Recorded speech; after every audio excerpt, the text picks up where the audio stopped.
नमस्कार, जय Hind. MP teacher academy 99 YouTube channel पर आपका हार्दिक स्वागत है। दोस्तों, एमपी टेट वर्ग 2 इतिहास से संबंधित वॉइस रिकॉर्डिंग आपके साथ शेयर करेंगे, जो आपके लिए काफ़ी हेल्पफुल साबित होगा। तो चलिए शुरू करते हैं। इतिहास है भारत का इतिहास।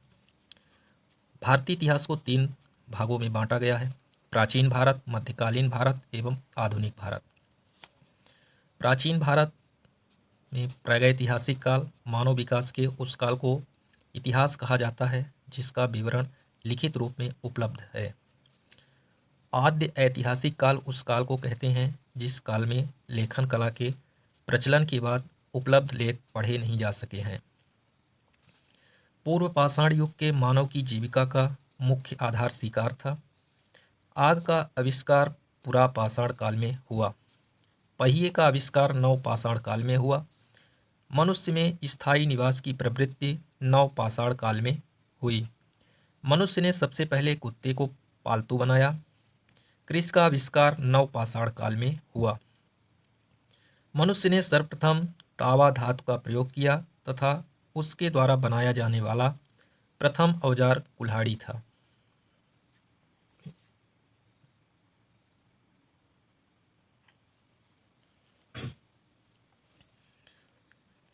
प्राचीन भारतीय इतिहास के स्रोत। प्राचीन भारतीय इतिहास के विषय में जानकारी मुख्यतः 3 स्रोतों से प्राप्त होती है: धर्म ग्रंथ एवं ऐतिहासिक ग्रंथ, विदेशी यात्रियों का विवरण और पुरातत्व संबंधी साक्ष्य। धर्म ग्रंथ एवं ऐतिहासिक ग्रंथ। भारत का सर्व प्राचीन धर्म ग्रंथ वेद है, जिसके संकलनकर्ता महर्षि कृष्ण द्वैपायन वेद व्यास को माना जाता है। वेद 4 हैं: ऋग्वेद, यजुर्वेद, सामवेद एवं अथर्ववेद। ऋग्वेद ऋचाओं के क्रमबद्ध ज्ञान के संग्रह को ऋग्वेद कहा जाता है। विश्वामित्र द्वारा रचित ऋग्वेद के तीसरे मंडल में सूर्य देवता सावित्री को समर्पित प्रसिद्ध गायत्री मंत्र है। इसके 9वें मंडल में सोम देवता का उल्लेख है। ऋग्वेद में इंद्र के लिए 250 तथा अग्नि के लिए 200 ऋचाओं की रचना की गई है। अब देखते हैं यजुर्वेद। तो सस्वर पाठ के लिए मंत्रों तथा बल के समय अनुपालन के लिए नियमों का संकलन यजुर्वेद कहलाता है। इसके पाठकर्ता को अध्वर्यु कहते हैं। यजुर्वेद एक ऐसा वेद है जो गद्य एवं पद्य दोनों में है। सामवेद गाई जा सकने वाली ऋचाओं का संकलन है। इसके पाठकर्ता को उद्रात्र कहते हैं। सामवेद को भारतीय संगीत का जनक कहा जाता है। अथर्ववेद अथर्वा ऋषि द्वारा रचित अथर्ववेद में रोग निवारण, तंत्र मंत्र, जादू टोना, साप वशीकरण, आशीर्वाद, स्तुति, प्रायश्चित, औषध, अनुसंधान, विवाह, प्रेम, राजकर्म, मातृभूमि, महात्म्य आदि विविध विषयों से संबद्ध मंत्र तथा सामान्य मनुष्यों के विचारों, विश्वासों, अंधविश्वासों इत्यादि का वर्णन है। अथर्ववेद सभा एवं समिति को प्रजापति की 2 पुत्रियां कहा गया है। वेदों को समझने के लिए 6 वेदांगों की रचना हुई है। ये वेदांग हैं: शिक्षा, ज्योतिष, कल्प, व्याकरण, निरुक्त तथा छंद। अब विदेशी यात्रियों का विवरण देखते हैं। यूनानी रोमन लेखक। तो ऑडियो सुनिएगा। टेसियस यह ईरान का राजवैद्य था। हेरोडोटस इसे इतिहास का पिता कहा जाता है। इसने अपनी पुस्तक हिस्टोरिका में 5वीं शताब्दी ईसा पूर्व के भारत फारस के संबंध का वर्णन किया है। मेगस्थनीज यह सेल्यूकस निकेटर का राजदूत था जो चंद्रगुप्त मौर्य के राज दरबार में आया था। इसने अपनी पुस्तक इंडिका में मौर्य युगीन समाज एवं संस्कृति के विषय में लिखा है। टालेमी इसने 2री शताब्दी में भारत का भूगोल नामक पुस्तक लिखी। प्लिनी इसने 1म शताब्दी में नेचुरल हिस्ट्री नामक पुस्तक लिखी। इसमें भारतीय पशुओं, पेड़ पौधों, खनिज पदार्थों आदि के बारे में विवरण मिलता है। चीनी लेखक फाहियान यह चीनी यात्री चंद्रगुप्त द्वितीय के दरबार में आया था। वेनसांग यह हर्षवर्धन के शासनकाल में भारत आया था। इतसिंग यह 7वीं शताब्दी के अंत में भारत आया था। अरबी लेखक अलबरूनी यह महमूद गजनवी के साथ भारत आया था। अन्य लेखक मार्को पोलो, यह 13वीं शताब्दी के अंत में पांड्य देश की यात्रा पर आया था। पुरातत्व संबंधी साक्ष्य। सर्वप्रथम भारतवर्ष का जिक्र हाथी गुम्फा अभिलेख में मिलता है। सती प्रथा का पहला लिखित साक्ष्य एरण अभिलेख से प्राप्त होती है। सर्वप्रथम सिक्कों पर लेख लिखने का कार्य यवन शासकों ने किया। समुद्रगुप्त की बीड़ा बजाती हुई मुद्रा वाले सिक्के से उसके संगीत प्रेमी होने का प्रमाण मिलता है। सिंधु सभ्यता। रेडियो कार्बन C14 के द्वारा सिंधु सभ्यता की सर्वमान्य तिथि 2400 ईसा पूर्व से 1700 ईसा पूर्व मानी गई है। सिंधु सभ्यता की खोज राय बहादुर दयाराम साहनी ने की। लोथल एवं सुतकोटड़ा सिंधु सभ्यता के बंदरगाह थे। मोहनजोदड़ो से प्राप्त अन्नागार सिंधु सभ्यता की सबसे बड़ी इमारत है।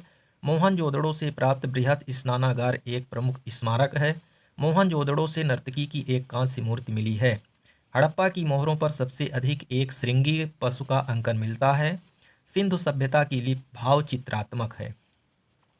सिंधु सभ्यता के लोगों ने नगरों तथा घरों के विन्यास के लिए ग्रिड पद्धति अपनाई।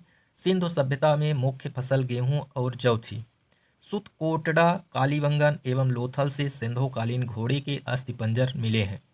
तौल की इकाई 16 के अनुपात में थी। वृक्ष पूजा एवं शिव पूजा के प्रचलन के साक्ष्य भी सिंधु सभ्यता से मिलते हैं। स्वास्तिक चिन्ह स्मॉल वी की तरह हड़प्पा सभ्यता की देन है। कुबड़ वाला सांड विशेष पूजनीय था। सिंधु समाज मात्र सत्तात्मक था। पर्दा प्रथा एवं वेश्यावृत्ति सिंधु सभ्यता में प्रचलित थी। शवों को जलाने एवं गाड़ने अर्थात दोनों प्रथाएं प्रचलित थीं।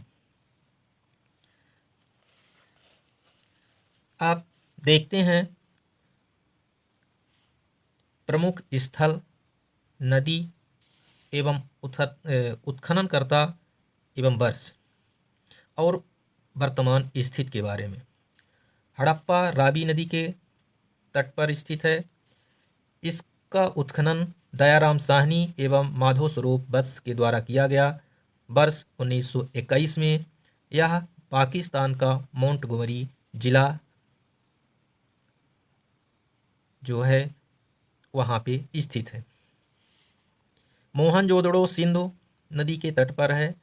इसकी खोज या उत्खनन राखलदास बनर्जी द्वारा 1922 ईस्वी में की गई थी। यह पाकिस्तान के सिंध प्रांत का लरकाना जिला में स्थित है। चनहूदड़ो सिंधु नदी के तट पर गोपाल मजूमदार के द्वारा इसकी खोज या उत्खनन 1931 में की गई। यह सिंध प्रांत के पाकिस्तान स्थित क्षेत्र में स्थित है। कालीबंगन घग्गर नदी के तट पर, यह बीबी लाल एवं बीके थापर द्वारा 1953 में उत्खनन या खोज किया गया। यह राजस्थान का हनुमानगढ़ जिला में स्थित है।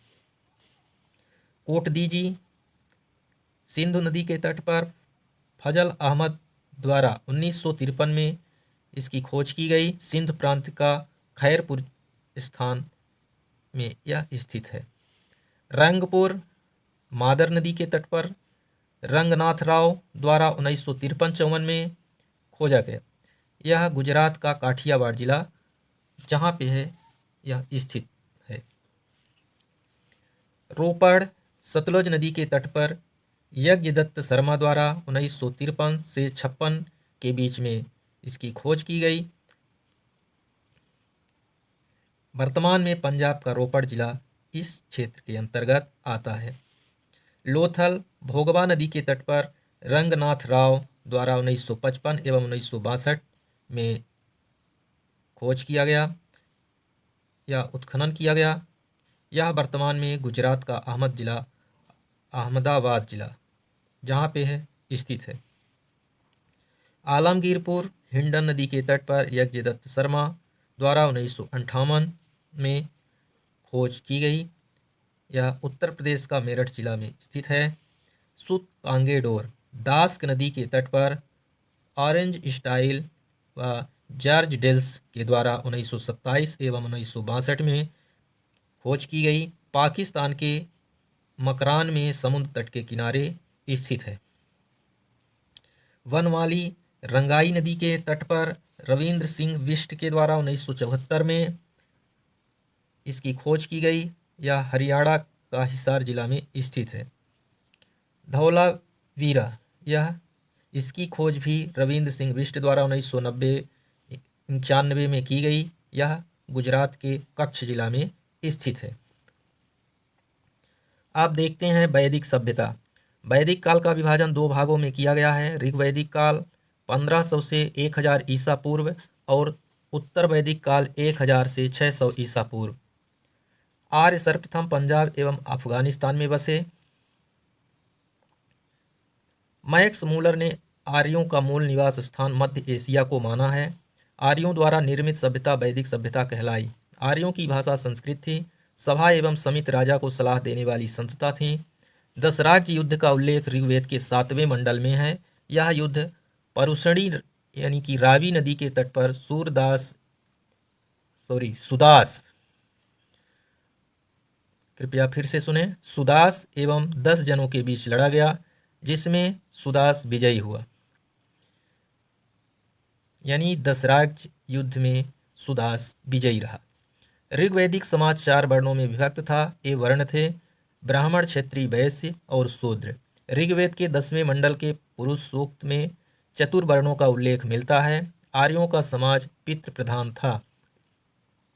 ऋग्वेद में लोपामुद्रा, घोषा, सिक्ता, अपाला एवं विश्वास जैसी विदुषी स्त्रियों का वर्णन है। जीवन भर अविवाहित रहने वाली महिलाओं को अमाजू कहा जाता था। आर्यों का मुख्य पेय पदार्थ सोमरस था। आर्यों के मनोरंजन के मुख्य साधन संगीत, रथ दौड़, घुड़दौड़ एवं द्यूत क्रीड़ा थे। आर्यों का मुख्य व्यवसाय पशुपालन एवं कृषि था। आर्यों का प्रिय पशु घोड़ा एवं सर्वाधिक प्रिय देवता इंद्र थे। आर्यों द्वारा खोजी गई धातु लोहा थी। उत्तर वैदिक काल में निष्क और शतमान मुद्रा की इकाइयाँ थीं। सांख्य दर्शन भारत के सभी दर्शनों में सबसे प्राचीन है। सत्यमेव जयते मुंडकोपनिषद से लिया गया है। गायत्री मंत्र सवित्र नामक देवता को संबोधित है, जिसका संबंध ऋग्वेद से है। महाकाव्य 2 महाभारत एवं रामायण हैं। महाभारत का पुराना नाम जय संहिता है। यह विश्व का सबसे बड़ा महाकाव्य है। अब देखते हैं महाजनपदों का उदय। तो ऑडियो सुनिएगा। महात्मा बुद्ध के जन्म के पूर्व 6वीं शताब्दी ईसा पूर्व में भारतवर्ष 16 जनपदों में बटा हुआ था। इसकी जानकारी हमें बौद्ध ग्रंथ अंगुत्तर निकाय में मिलती है। ये जनपद निम्न थे। अंग, इसकी राजधानी चंपा थी। यह भागलपुर, मुंगेर, बिहार में स्थित था। दूसरा है मगध, इसकी राजधानी गिरिब्रज या राजगृह थी। यह वर्तमान में पटना, गया यानी कि बिहार राज्य में स्थित था। नंबर 3 काशी, या इसकी राजधानी वाराणसी थी। वाराणसी के आसपास का क्षेत्र और उत्तर प्रदेश में यह स्थित था। नंबर 4 वत्स, इसकी राजधानी कौशाम्बी। यह इलाहाबाद के आसपास के क्षेत्र में आता था। नंबर 5 बज्ज, इसकी राजधानी वैशाली, विदेह या मिथिला कहलाती थी। यह मुजफ्फरपुर एवं दरभंगा के आसपास का क्षेत्र था। नंबर 6 कौशल, कौशल की राजधानी श्रावस्ती थी। यह फैजाबाद, उत्तर प्रदेश में स्थित था। नंबर 7 अवंती, उज्जैन या महिष्मती इसकी राजधानी थी। यह मालवा यानी कि मध्य प्रदेश में स्थित था। मल्ल 8वां नंबर, इसकी राजधानी कुशावती थी। यह देवरिया, उत्तर प्रदेश के क्षेत्र में आता था। नंबर 9 पंचाल, इसकी राजधानी अहिच्छत्र या कांपिल्य थी। यह बरेली, बदायूं, फर्रुखाबाद, उत्तर प्रदेश के क्षेत्र में आता था। नंबर 10 चेद, इसकी राजधानी शक्तिमती थी। यह बुंदेलखंड, उत्तर प्रदेश के क्षेत्र में आता था। नंबर 11 कुरु, इसकी राजधानी इंद्रप्रस्थ थी। यह आधुनिक दिल्ली, मेरठ एवं हरियाणा के कुछ क्षेत्रों में आता था। नंबर 12 मत्स्य, इसकी राजधानी विराटनगर थी। यह जयपुर के आसपास का क्षेत्र था, जो कि राजस्थान में है। नंबर 13 कंबोज, इसकी राजधानी हाटक थी। यह राजौरी एवं हजारा के आसपास का क्षेत्र था जो उत्तर प्रदेश में आता है इस समय। नंबर 14 सूरसेन, इसकी राजधानी मथुरा थी। यह मथुरा यानी कि उत्तर प्रदेश में स्थित था। नंबर 15 अस्मक, इसकी राजधानी पोटली या पोतन थी। यह वर्तमान में गोदावरी नदी क्षेत्र यानी कि दक्षिण भारत में आता था। यह दक्षिण भारत का एकमात्र जनपद था अस्मक, जिसकी राजधानी पोटली या पोतन थी। नंबर 16 गांधार, इसकी राजधानी तक्षशिला थी। यह रावलपिंडी एवं पेशावर के क्षेत्रों में आता था जो कि पाकिस्तान में है। अब आगे देखते हैं जैन धर्म। तो सुनिएगा, जैन धर्म के संस्थापक एवं प्रथम तीर्थंकर ऋषभदेव थे। जैन धर्म के 23वें तीर्थंकर पार्श्वनाथ थे। महावीर स्वामी जैन धर्म के 24वें एवं अंतिम तीर्थंकर थे। महावीर का जन्म 540 ईसा पूर्व में कुंडग्राम वैशाली में हुआ था। इनके पिता सिद्धार्थ याज्ञात्रिक कुल के सरदार थे और माता त्रिशला लिच्छवी राजा चेटक की बहन थीं। महावीर के बचपन का नाम वर्धमान था। महावीर को जृंभिक के समीप ऋचपालिका नदी के तट पर साल वृक्ष के नीचे ज्ञान प्राप्त हुआ। ज्ञान प्राप्ति के बाद महावीर जिन यानी कि विजेता, अर्हत यानी कि पूज्य और निर्ग्रंथ यानी कि बंधनहीन कहलाए। महावीर ने अपना उपदेश प्राकृत यानी कि अर्धमगधी भाषा में दिया। महावीर के प्रथम अनुयायी उनके दामाद प्रियदर्शिनी के पति जामिल थे। प्रथम जैन भिक्षुणी नरेश दधिवाहन की पुत्री चंपा थी। आर्य सुधर्मा अकेला ऐसा गंधर्व था जो महावीर की मृत्यु के बाद भी जीवित रहा और जो जैन धर्म का प्रथम थेरा अर्थात मुख्य उपदेशक हुआ। स्थूलभद्र के शिष्य श्वेतांबर यानी कि श्वेत वस्त्र धारण करने वाले थे एवं भद्रबाहु के शिष्य दिगंबर नग्न रहने वाले थे। जैन धर्म के त्रिरत्न, नंबर 1 सम्यक दर्शन, नंबर 2 सम्यक ज्ञान और नंबर 3 सम्यक आचरण है। त्रिरत्न के अनुशीलन में 5 महाव्रतों अहिंसा, सत्यवचन, अस्तेय, अपरिग्रह एवं ब्रह्मचर्य का पालन करना अनिवार्य है। 468 ईसा पूर्व में 72 वर्ष की आयु में महावीर की मृत्यु यानी कि निर्माण बिहार के पावापुरी राजगीर में हुई थी। मल्ल राजा सृष्टिपाल के राजप्रसाद में महावीर स्वामी को निर्माण प्राप्त हुआ था। अब आगे देखते हैं बौद्ध धर्म। तो सुनिएगा, बौद्ध धर्म के संस्थापक गौतम बुद्ध थे। गौतम बुद्ध का जन्म 563 ईसा पूर्व में कपिल वस्तु के लुम्बिनी नामक स्थान पर हुआ था। गौतम बुद्ध के बचपन का नाम सिद्धार्थ था। गौतम बुद्ध का विवाह 16 वर्ष की अवस्था में यशोधरा के साथ हुआ। गौतम बुद्ध के पुत्र का नाम राहुल था।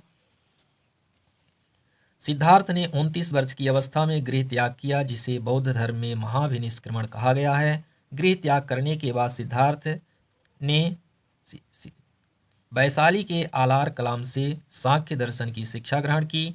आलार कलाम सिद्धार्थ के प्रथम गुरु हुए थे। सिद्धार्थ यानी कि गौतम बुद्ध यानी महात्मा बुद्ध। आलार कलाम के बाद सिद्धार्थ ने राजगीर के रुद्र करामपुत्र से शिक्षा ग्रहण की। 35 वर्ष की आयु में बैसाख की पूर्णिमा की रात निरंजना यानी फल्गु नदी के किनारे पीपल के वृक्ष के नीचे सिद्धार्थ को ज्ञान प्राप्त हुआ था। ज्ञान प्राप्ति के बाद सिद्धार्थ बुद्ध के नाम से जाने गए। बुद्ध ने अपना प्रथम उपदेश सारनाथ ऋषिपत्तनम में दिया, जिसे बौद्ध ग्रंथों में धर्म चक्र प्रवर्तन कहा गया है। बुद्ध ने अपने उपदेश पाली भाषा में दिए। बुद्ध की मृत्यु 80 वर्ष की अवस्था में 483 ईसा पूर्व में कुशीनारा यानी कि देवरिया उत्तर प्रदेश में चुंद द्वारा अर्पित भोजन करने के बाद हो गई, जिसे बौद्ध धर्म में महापरिनिर्वाण कहा गया है। विश्व दुखों में भरा है का सिद्धांत बुद्ध ने उपनिषद से लिया था। बौद्ध संघ में प्रविष्ट होने को उपसंपदा कहा गया है। बुद्ध धर्म यानी कि बौद्ध धर्म के त्रिरत्न हैं बुद्ध, धम्म एवं संघ। चतुर्थ बौद्ध संगीत के बाद बौद्ध धर्म 2 भागों हीनयान एवं महायान में विभाजित हो गया। बुद्ध ने सांसारिक दुखों के संबंध में 4 आर्य सत्यों का उपदेश दिया। ये हैं दुख, दुख समुदाय, दुख निरोध, दुख निरोधगामिनी प्रतिपद्या। बुद्ध ने अष्टांगिक मार्ग की बात कही। ये मार्ग हैं सम्यक दृष्टि, सम्यक संकल्प, सम्यक वाणी, सम्यक कर्मांत, सम्यक अजीव, सम्यक व्यायाम, सम्यक स्मृति एवं सम्यक समाधि। बुद्ध ने निर्वाण प्राप्ति के लिए निम्न 10 शीलों पर बल दिया। इनको सुन लीजिए आप। अहिंसा, सत्य, अस्तेय यानी कि चोरी ना करना, अपरिग्रह यानी किसी प्रकार की संपत्ति ना रखना, मद्य सेवन ना करना, असमय भोजन ना करना, सुखप्रद बिस्तर पर नहीं सोना, धन संचय ना करना, स्त्रियों से दूर रहना और नृत्य गान आदि से दूर रहना। अनीश्वरवाद के संबंध में बौद्ध धर्म एवं जैन धर्म में समानता है। बौद्ध सभाएं जो हुई उनको आइए देख लेते हैं। प्रथम बौद्ध संगीत 483 ईसा पूर्व में राजगृह नामक स्थान पर महाकश्यप की अध्यक्षता में अजात शत्रु के शासनकाल में हुई थी। द्वितीय बौद्ध संगीत 383 ईसा पूर्व में वैशाली नामक स्थान पर सवाकामी की अध्यक्षता में कालाशोक के शासनकाल में हुई थी। तृतीय बौद्ध संगीत 255 ईसा पूर्व में पाटलिपुत्र नामक स्थान पर मोगलीपुत्र तिस्य की अध्यक्षता में अशोक के शासनकाल में हुई थी। चतुर्थ बौद्ध संगीत 72 ईस्वी में कुंडलवन नामक स्थान पर वासुमित्र या कहें कि सुघोष की अध्यक्षता में कनिष्क के शासनकाल में हुई थी। आप चलिए देखते हैं शैव धर्म। तो सुनिएगा और समझिएगा। शैव धर्म लिंग पूजा का पहला स्पष्ट वर्णन मत्स्य पुराण में मिलता है। महाभारत के अनुशासन पर्व से भी लिंग पूजा का वर्णन मिलता है। पाशपत संप्रदाय शैवों का सर्वाधिक प्राचीन संप्रदाय है। इसके संस्थापक लकुलिस थे। लिंगायत संप्रदाय दक्षिण में प्रचलित था। इन्हें जंगम भी कहा जाता था। बसव पुराण में लिंगायत संप्रदाय के प्रवर्तक अल्लभ प्रभ को बताया गया है। 10वीं शताब्दी में मत्स्येंद्रनाथ ने नाथ संप्रदाय की स्थापना की। एलोरा के प्रसिद्ध कैलाश मंदिर का निर्माण राष्ट्रकूटों ने करवाया था। चोल शासक राजराज प्रथम ने तंजौर में प्रसिद्ध राजराजेश्वर शैव मंदिर का निर्माण करवाया था, जिसे बृहदीश्वर मंदिर के नाम से भी जाना जाता है। वैष्णव धर्म के प्रवर्तक कृष्ण थे। विष्णु के 10 अवतारों का उल्लेख मत्स्य पुराण में मिलता है। ये 10 अवतार हैं मत्स्य, कूर्म, वराह, नृसिंह, वामन, परशुराम, राम, बलराम, बुद्ध एवं कल्क। आप देखते हैं इस्लाम धर्म के संस्थापक हजरत मोहम्मद साहब थे। हजरत मोहम्मद साहब का जन्म 570 ईस्वी में मक्का में हुआ था।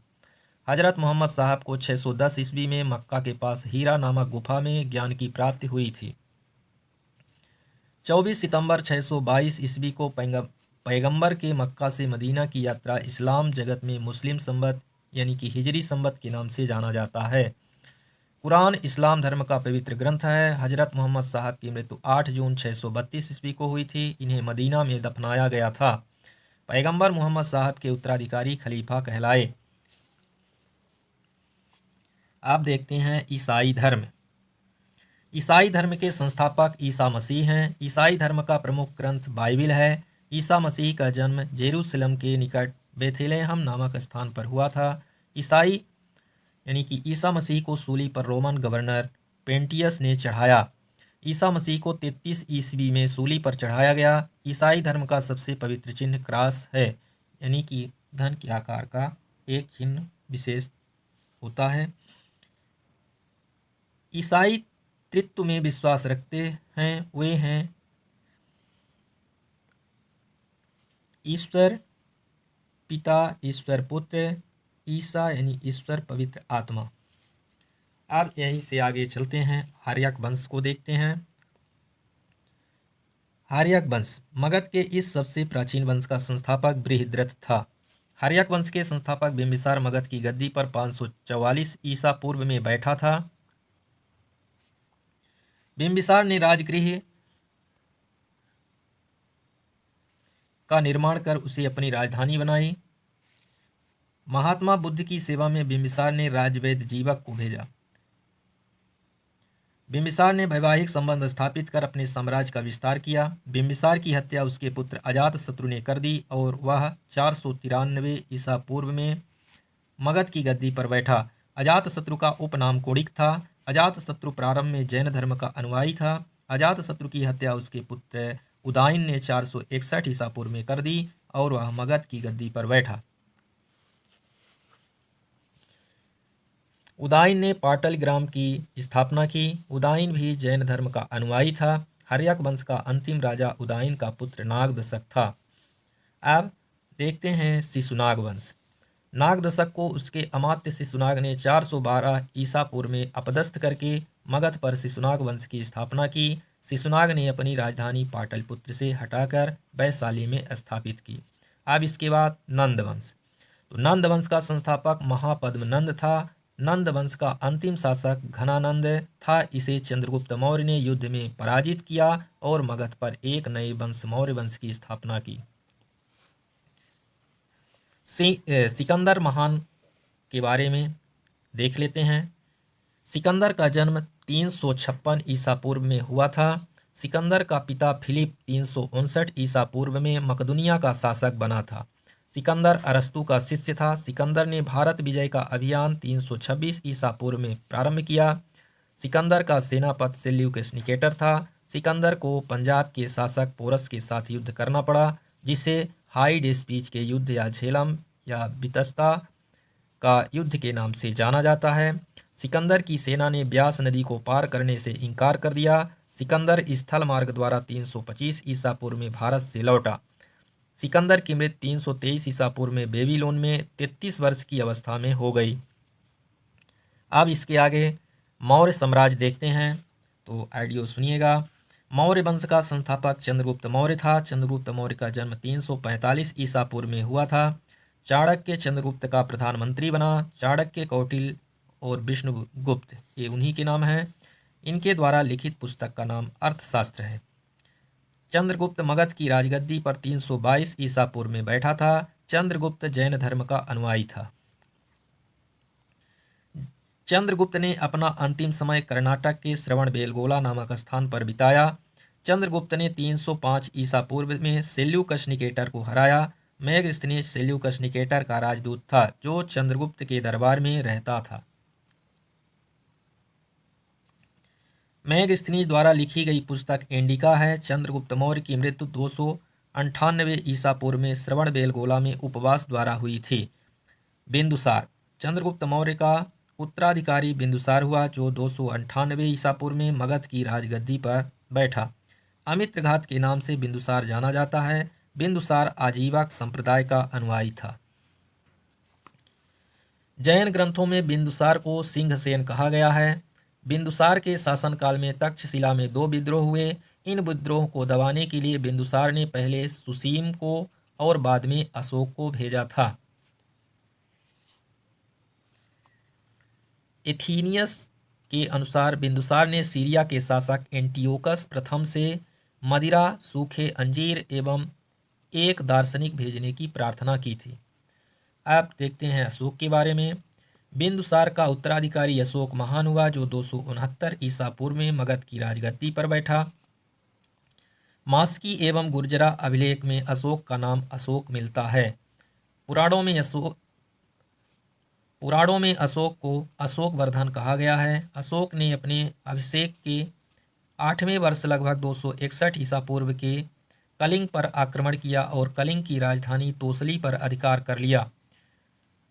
भारत में शिलालेख का प्रचलन सर्वप्रथम अशोक ने किया। अशोक के शिलालेखों में ब्राह्मी, खरोष्टी, ग्रीक एवं आरमाइक यानी कि अरेमाइक लिपि का प्रयोग हुआ है।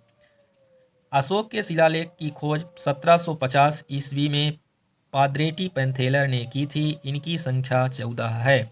अशोक के अभिलेख पढ़ने में सबसे पहली सफलता 1837 ईस्वी में जेम्स प्रिंसेप को हुई। अशोक के स्तंभ लेखों की संख्या 7 है, जो केवल ब्राह्मी लिपि में लिखी गई है। कौशाम्बी अभिलेख को रानी का अभिलेख कहा जाता है। अशोक का सबसे छोटा स्तंभ लेख रुम्यदेई है। अशोक का 7वां अभिलेख सबसे लंबा है। प्रथम पृथक शिलालेख में यह घोषणा है कि सभी मनुष्य मेरे बच्चे हैं। प्रशासन की सबसे छोटी इकाई ग्राम थी, जिसका मुखिया ग्रामी कहलाता था। मौर्य काल में अर्थशास्त्र में गुप्तचर को गूढ़ पुरुष कहा गया है। सरकारी भूमि को सीता भूमि कहा जाता था। मौर्य वंश का अंतिम शासक बृहद्रथ था। अब आगे देखते हैं ब्राह्मण साम्राज्य में शुंग वंश। पुष्यमित्र शुंग, जिसने मगध पर शुंग वंश की नींव डाली, ब्राह्मण जाति का था। पुष्यमित्र शुंग ने 2 बार अश्वमेध यज्ञ किया।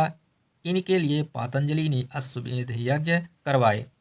भरहुत स्तूप का निर्माण पुष्यमित्र शुंग ने करवाया। शुंग वंश का अंतिम शासक देवभूति था। कण्व वंश। इस देवभूत की हत्या 73 ईसा पूर्व में वसुदेव ने कर दी और मगध की गद्दी पर बैठ करके कण्व वंश की स्थापना किए। कण्व वंश का अंतिम राजा शर्मा हुआ। अब आगे देखते हैं सातवाहन वंश। सातवाहन आंध्र प्रदेश के क्षेत्र में यानी आंध्र वंश भी कहलाता था। शासकों ने अपनी राजधानी प्रतिष्ठान में स्थापित की। प्रतिष्ठान आंध्र प्रदेश के औरंगाबाद जिले में है। सतकर्णी ने 2 अश्वमेध तथा 1 राजसूय यज्ञ किया। सातवाहन शासकों ने चांदी, तांबे, सीसा, पोटीन और कांसे की मुद्राओं का प्रचलन किया। सातवाहनों की भाषा प्राकृत एवं लिपि ब्राह्मी थी। आप देखते हैं भारत के यवन राज्य। भारत पर सबसे पहले आक्रमण बैक्ट्रिया के शासक डेमेट्रियस ने किया। मिनांडर ने नागसेन यानी कि नागार्जुन से बौद्ध धर्म की दीक्षा ग्रहण की। भारत में सबसे पहले हिंदू यूनानियों ने ही सोने के सिक्के जारी किए। आप देखते हैं शक वंश। शक मूलतः मध्य एशिया के निवासी थे और चारागाह की खोज में भारत आए थे। 58 ईसा पूर्व में उज्जैन के एक स्थानीय राजा ने शकों को पराजित करके बाहर खदेड़ दिया और विक्रमादित्य की उपाधि धारण की। शकों पर विजय के उपलक्ष्य में 58 ईसा पूर्व से एक नया संवत विक्रम संवत के नाम से प्रारंभ हुआ। शकों का सबसे प्रतापी शासक रुद्रदामन प्रथम था। भारत में शक राजा अपने को क्षत्रप कहते थे। आप देखते हैं कुषाण वंश।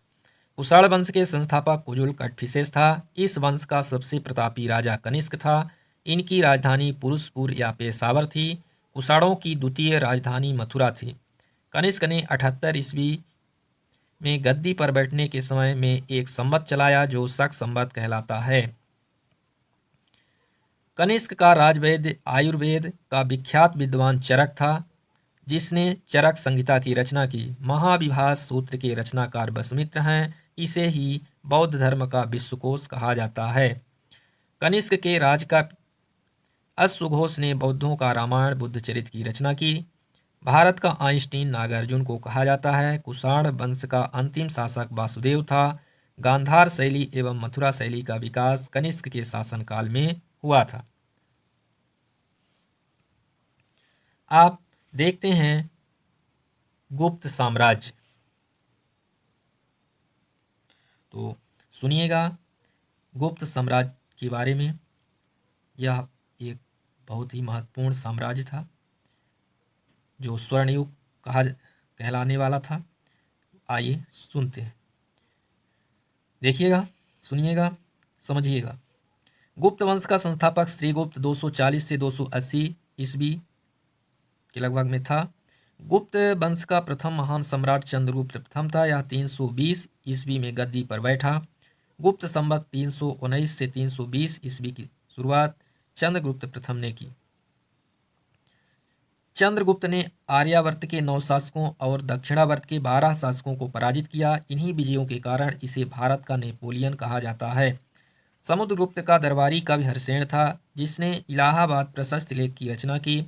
समुद्रगुप्त संगीत प्रेमी था। समुद्रगुप्त ने विक्रमांक की उपाधि धारण की थी। इसे कविराज भी कहा जाता था। समुद्रगुप्त का उत्तराधिकारी चंद्रगुप्त द्वितीय हुआ, जो 380 ईस्वी में राजगद्दी पर बैठा। चंद्रगुप्त द्वितीय के शासनकाल में चीनी या बौद्ध यात्री फाहियान भारत आया। शकों पर विजय के उपलक्ष्य में चंद्रगुप्त द्वितीय ने चांदी के सिक्के चलवाए।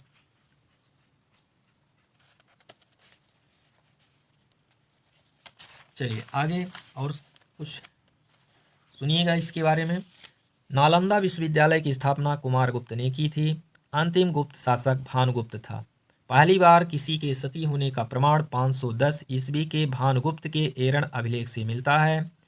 गुप्त सम्राट वैष्णव धर्म के अनुयायी थे। चंद्रगुप्त द्वितीय के शासनकाल में संस्कृत भाषा के सबसे प्रसिद्ध कवि कालिदास थे। गुप्त काल में विष्णु शर्मा द्वारा लिखित पंचतंत्र संस्कृत भाषा में जो था वो संसार का सर्वाधिक प्रचलित ग्रंथ माना जाता है। आर्यभट्ट ने आर्यभट्टियम एवं सूर्य सिद्धांत नामक ग्रंथ लिखे।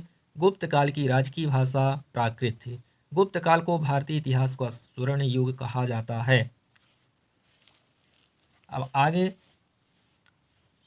देखते हैं पुष्यभूति वंश या वर्धन वंश। पुष्यभूति वंश के संस्थापक पुष्यभूत था। इनकी राजधानी थानेश्वर यानी कि हरियाणा प्रांत के करनाल जिले में स्थित वर्तमान थानेश्वर नामक स्थान में थी। राज्यवर्धन की मृत्यु के बाद 606 ईस्वी में 16 वर्ष की अवस्था में हर्षवर्धन थानेश्वर की गद्दी पर बैठा। हर्ष को शिलादित्य के नाम से भी जाना जाता था। इसने परम भट्टारक नरेश की उपाधि धारण की थी।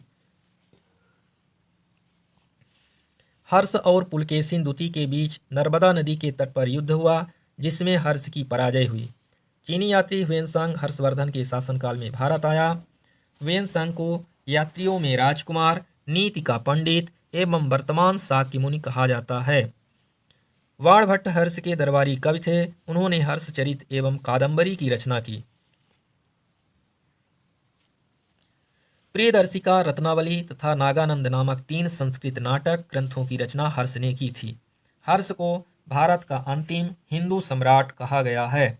पुलिस कर्मियों को चाट या भाट कहा गया है। अब देखते हैं दक्षिण भारत के प्रमुख राजवंशों को। तो इनमें सबसे पहले देखते हैं पल्लव वंश। तो सुनिएगा, पल्लव वंश का संस्थापक सिंह विष्णु था। पल्लव वंश का अंतिम शासक अपराजित वर्मन 879 से 897 ईस्वी। फिर से सुनिएगा, पल्लव वंश का अंतिम शासक अपराजित वर्मन 879 से 897 ईस्वी तक हुआ था। महाबलीपुरम के एकाश मंदिर, जिन्हें रथ कहा गया है, का निर्माण पल्लव राजा नरसिंह वर्मन प्रथम के द्वारा करवाया गया था। वातापी कोंड की उपाधि नरसिंह वर्मन प्रथम ने धारण की थी। 10 कुमार चरित के लेखक दंडी नरसिंह वर्मन द्वितीय के दरबार में रहते थे। अब देखते हैं राष्ट्रकूट। राष्ट्रकूट राजवंश का संस्थापक दंतिदुर्ग था। यह 752 ईस्वी के आसपास माना जाता है। इसकी राजधानी मनकीर या मान्यखेड़, वर्तमान में मालखेड़, सोलापुर के निकट थी। एलोरा के प्रसिद्ध कैलाश मंदिर का निर्माण कृष्ण प्रथम ने करवाया था। राष्ट्रकूट वंश का अंतिम महान शासक कृष्ण तृतीय था। एलोरा एवं एलिफेंटा महाराष्ट्र में स्थित हैं। यह गुहा मंदिरों का निर्माण राष्ट्रकूटों के समय ही हुआ था। अब देखते हैं चालुक्य वंश, जो कल्याणी के चालुक्य थे। तो कल्याणी के चालुक्य वंश की स्थापना तैलप द्वितीय ने की थी। इसकी राजधानी मान्यखेड़ थी। बिल्हड़ एवं विज्ञानेश्वर विक्रमादित्य छठवें के दरबार में ही रहते थे। मिताक्षरा नामक ग्रंथ की रचना महान विधिवेत्ता विज्ञानेश्वर ने की थी। विक्रमांक देव चरित की रचना बिल्हड़ ने की थी। अब देखते हैं चालुक्य वंश, जो वातापी के चालुक्य कहलाते हैं। जय सिंह ने वातापी के चालुक्य वंश की स्थापना की, जिसकी राजधानी वातापी यानी कि बीजापुर के निकट थी। पुलकेशिन द्वितीय ने हर्षवर्धन को हराकर परमेश्वर की उपाधि धारण की थी। इसने दक्षिणापथेश्वर की उपाधि भी धारण की थी। वातापी का निर्माणकर्ता कीर्तिवर्मन को माना जाता है। इस वंश का अंतिम राजा कीर्तिवर्मन द्वितीय था। अब देखते हैं चालुक्य वंश, जो कि बेंगी के चालुक्य कहलाते थे। बेंगी के चालुक्य वंश का संस्थापक विष्णुवर्धन था। इसकी राजधानी बेंगी यानी कि आंध्र प्रदेश में थी। इस वंश के सबसे प्रतापी राजा विजयादित्य तृतीय थे। अब आगे देखते हैं चोल वंश। चोल वंश, इस वंश के संस्थापक विजयालय 850 से 887 ईस्वी के लगभग माने जाते हैं, जिसकी राजधानी तांजाय यानी कि तंजौर या तंजावुर थी। विजयालय ने नरकेसरी की उपाधि धारण की। राजराज प्रथम ने श्रीलंका पर आक्रमण किया। राजराज प्रथम शैव धर्म का अनुयायी था। इसने तंजौर में राजराजेश्वर का शिव मंदिर बनवाया। चोल साम्राज्य का सर्वाधिक विस्तार राजेंद्र प्रथम के शासनकाल में हुआ। चोल वंश का अंतिम राजा राजेंद्र तृतीय था। अब देखते हैं यादव वंश। देवगिर के यादव वंश की स्थापना भिल्लम पंचम ने की। इसकी राजधानी देवगिर थी। इस वंश का सबसे प्रतापी राजा सिंघाड़ 1210 से 1246 ईस्वी तक था। इस वंश का अंतिम स्वतंत्र शासक रामचंद्र था। आप देखते हैं होयसल वंश। द्वार समुद्र के होयसल वंश की स्थापना विष्णुवर्धन ने की थी। होयसल वंश की राजधानी द्वार समुद्र यानी आधुनिक हलेबिट था। कदम्ब वंश। कदम्ब वंश की स्थापना मयूर शर्मन ने की थी। कदम्ब वंश की राजधानी वनवासी थी। गंग वंश। गंग वंश के संस्थापक वज्रहस्त पंचम था। अभिलेखों के अनुसार गंग वंश के प्रथम शासक कोंकणी वर्मा था। अब एक और राजवंश देखते हैं, काकतीय वंश। काकतीय वंश का संस्थापक बीटा प्रथम था, जिसकी राजधानी अमकोंड थी। इस वंश का सबसे शक्तिशाली शासक गणपति था। गणपति ने अपनी राजधानी वारंगल में स्थानांतरित कर ली थी। इस राजवंश का अंतिम शासक प्रताप रुद्र 1295 से 1323 ईस्वी तक था। अब देखते हैं सीमावर्ती राजवंशों का अभ्युदय। तो इनमें प्रमुख राजवंश हैं पाल वंश। पाल वंश का संस्थापक गोपाल 750 ईस्वी था। इस वंश की राजधानी मुंगेर थी। गोपाल बौद्ध धर्म का अनुयायी था। इसने ओदंतपुरी विश्वविद्यालय की स्थापना की थी। पाल वंश का सबसे महान शासक धर्मपाल था, जिसने विक्रमशिला विश्वविद्यालय की स्थापना की थी। अब इसके बाद देखते हैं सेन वंश। सेन वंश की स्थापना सामंत सेन ने राढ़ में की थी। इसकी राजधानी नदिया यानी कि लखनौती थी। सेन वंश का प्रथम स्वतंत्र शासक विजय सेन था। लक्ष्मण सेन की राज्यसभा में गीत गोविंद के लेखक जयदेव, पवन दूत के लेखक धोई एवं ब्राह्मण सर्वस्व के लेखक हलायुध रहते थे। लक्ष्मण सेन बंगाल का अंतिम हिंदू शासक था। आप देख लेते हैं कश्मीर की राजवंश। तो इनमें पहले देखेंगे कारकोट वंश। तो 627 ईस्वी में दुर्लभ वर्धन नामक व्यक्ति ने कश्मीर में कारकोट वंश, जो हिंदू वंश था, की स्थापना की थी। कारकोट वंश का सबसे शक्तिशाली राजा ललितादित्य मुक्तापीड था। आप देखते हैं उत्पल वंश। उत्पल वंश का संस्थापक अवंती वर्मन था। अवंतीपुर नामक नगर की स्थापना अवंती वर्मन ने की थी। 980 ईस्वी में उत्पल वंश की रानी दिद्या एक महत्वाकांक्षी शासिका हुई। आगे देखते हैं लोहार वंश। लोहार वंश का संस्थापक संग्राम राज था। लोहार वंश का शासक हर्ष विद्वान कवि तथा कई भाषाओं का ज्ञाता था। कल्हड़ हर्ष का आश्रित कवि था। जय सिंह लोहार वंश का अंतिम शासक था। कामरूप का वर्मन वंश। वर्मन वंश की प्रतिष्ठा का संस्थापक पुष्यवर्मन था। इसकी राजधानी प्रागज्योतिष नामक स्थान पर थी। अब आगे देखते हैं राजपूत राजवंशों की उत्पत्ति। गुर्जर प्रतिहार वंश। मालवा का शासक नागभट्ट प्रथम गुर्जर प्रतिहार वंश का संस्थापक था। प्रतिहार वंश का सर्वाधिक शक्तिशाली एवं प्रतापी राजा मिहिर भोज था। मिहिर भोज ने अपनी राजधानी कन्नौज में बनाई थी। इस वंश का अंतिम राजा यशपाल 1036 ईस्वी के आसपास में था।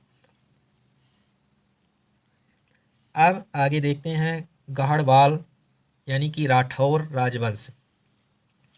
गहड़वाल वंश का संस्थापक चंद्रदेव था। इसकी राजधानी वाराणसी यानी कि काशी थी। इस वंश का सर्वाधिक शक्तिशाली राजा गोविंद चंद्र था। इस वंश का अंतिम शासक जयचंद्र था, जिसे गौरी ने 1194 ईस्वी के चंदावर युद्ध में मार डाला। आगे देखते हैं चाहमान या चौहान वंश। चौहान वंश का संस्थापक वासुदेव था। पृथ्वीराज तृतीय इस वंश का अंतिम शासक था। चंदवरदायी पृथ्वीराज तृतीय का राजकवि था, जिसकी रचना पृथ्वीराज रासो है। तराइन का प्रथम युद्ध 1191 ईस्वी में हुआ, जिसमें पृथ्वीराज तृतीय की विजय एवं गौरी की हार हुई। तराइन का द्वितीय युद्ध 1192 में हुआ, जिसमें गौरी की विजय एवं पृथ्वीराज तृतीय की हार हुई। परमार वंश देखते हैं तो परमार वंश का संस्थापक उपेंद्र राज था। इसकी राजधानी धारा नगरी थी। परमार वंश का सर्वाधिक शक्तिशाली शासक राजा भोज था। भोजपुर नगर की स्थापना राजा भोज ने की थी। अब देखते हैं चंदेल वंश। चंदेल वंश का संस्थापक नन्नू चंदेल था। यह 831 ईस्वी के आसपास में था। इसकी राजधानी खजुराहो थी। प्रारंभ में इसकी राजधानी कालिंजर यानी कि महोबा थी। चंदेल वंश का प्रथम स्वतंत्र एवं सबसे प्रतापी राजा यशोवर्मन था। चंदेल वंश का अंतिम शासक परमारदेव ने 1202 ईस्वी में कुतुबुद्दीन ऐबक की अधीनता स्वीकार कर ली। आप देखते हैं सोलंकी वंश। सोलंकी वंश का संस्थापक मूलराज प्रथम था। इसकी राजधानी अनिलवाड़ थी। भीम प्रथम के शासनकाल में महमूद गजनी ने सोमनाथ के मंदिर पर आक्रमण किया। सोलंकी वंश का प्रथम शक्तिशाली शासक जय सिंह सिद्धराज था। सोलंकी वंश का अंतिम शासक भीम द्वितीय था। आप देखते हैं कलचुरी और चेद राजवंश। कलचुरी वंश का संस्थापक कोक्कल था। इसकी राजधानी त्रिपुरी थी। कलचुरी वंश का एक शक्तिशाली शासक गंगेय देव था, जिसने विक्रमादित्य की उपाधि धारण की। प्रसिद्ध कवि राजशेखर कलचुरी राज दरबार में ही रहते थे। अब आगे देखते हैं सिसोदिया वंश। सिसोदिया वंश के शासक मेवाड़ पर शासन करते थे। मेवाड़ की राजधानी चित्तौड़ थी। अपनी विजयों के उपलक्ष्य में विजय स्तंभ का निर्माण राणा कुंभा ने चित्तौड़ में करवाया था। ये था प्राचीन कालीन इतिहास। अब आगे मध्यकालीन भारत का इतिहास देखेंगे अगले ऑडियो क्लिप में। तो इसको यहीं पे समाप्त करते हैं। मिलेंगे पुनः नए ऑडियो क्लिप के साथ। धन्यवाद।